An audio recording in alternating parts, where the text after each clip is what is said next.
చూస్తున్నారుగా ఈ వీడియోలు వచ్చరికి ఇంకా వర్షం పడుతూనే ఉందండి మన మిర్చియాడలోనే అయితే. ఇది ఏం వర్షము ఏమంటారు ఏం అర్థం తుఫాన్ అంటున్నారు కదా చూడండి. అసలు 3 రోజులు బట్టి ఒకటే వర్షం పడుతూనే ఉంది మన మిర్చియాడలో. ఇది మాత్రం ఇలా డైలీ మనకు ఉంటుంది మిర్చియాడలు. చూడండి ఒక పక్క మిరపకాయలు లోడింగ్లు వేస్తూనే ఉన్నారు, ఒక పక్క వర్షం పడుతూనే ఉంది. దీన్ని ఏదైనా ఒక పక్క అయితే అసలు ఏం చేయాలా ఎవరికి ఏం అర్థమైనా. మార్కెట్ కూడా అసలు బాగా స్లోగా జరిగింది వారం అంతా. ఈరోజు జూలై నెల 19వ తారీఖు శుక్రవారం నాడు సాయంత్రం మన గుంటూరు మిర్చియాడలో చూస్తున్నారుగా. స్టార్టింగ్ గేట్లు చూడండి, ఒక పక్క దిగుమతులు దించి కూడా బళ్ళు వస్తున్నాయి, ఎగుమతులు కూడా ఒక పక్క లోడులు వేసుకుంటున్నారు, ఒక పక్క దిగుమతులు దిగి బళ్ళు వస్తున్నాయి. ఈ విధంగా డైలీ మన గుంటూరు మిర్చియాడ్ మార్కెట్ మన రైతు సోదరుల కోసం.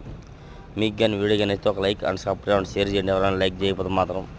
డైలీ గుంటూరు మిర్చి అప్డేట్స్ అండి. చూడండి ఒక పక్క వర్షాలు అయితే బీభత్సంగా పడుతున్నాయి మనం మిర్చియాడలో. తుఫాన్ అని చెప్తున్నారు కదా అలా వార్తల్లో కూడాను. చూడండి ఇది తుఫాన్ నాకు అర్థము.